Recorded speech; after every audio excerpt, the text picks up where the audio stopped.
যে এই কফির আবাদ করি, কফিতে লস, আলুতে লস, পেঁয়াজে লস, সবই লসে চলছে।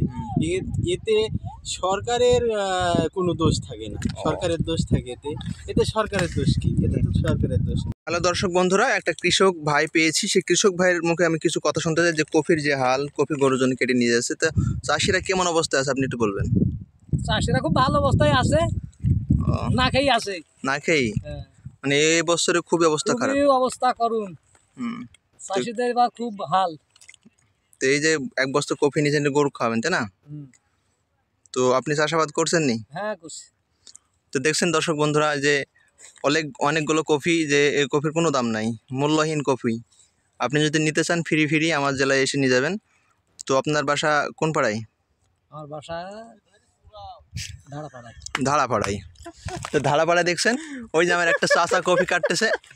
দর্শক বন্ধুরা দেখছেন এই যে কফির যে হাল, মানে কফি তো খাবার মানুষ নাই। তো অবশ্যই আপনারা কৃষকদের পরিশ্রমে ভিডিওটা শেয়ার করে দেবেন, এমনকি দেখিয়ে দেবেন ডক্টর ইউনূস পর্যন্ত যেন পৌঁছে যায় কফিটার কত রকমের হাল।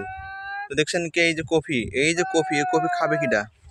তো এই যে দেখছেন একটা কৃষক কাকু এখানে দাঁড়িয়ে আছে। তো কি তোমার কি বক্তব্য? আমার আবার কি বক্তব্য? আমার তো কোনো বক্তব্য নেই। যে এই কফির আবাদ করি, কফিতে লস, আলুতে লস, পেঁয়াজে লস, সবই লসে চলছে। এতে সরকারের কোনো দোষ থাকে না, সরকারের দোষ থাকে এতে। এতে সরকারের দোষ কি? এতে তো সরকারের দোষ নেই। আচ্ছা ঠিক আছে।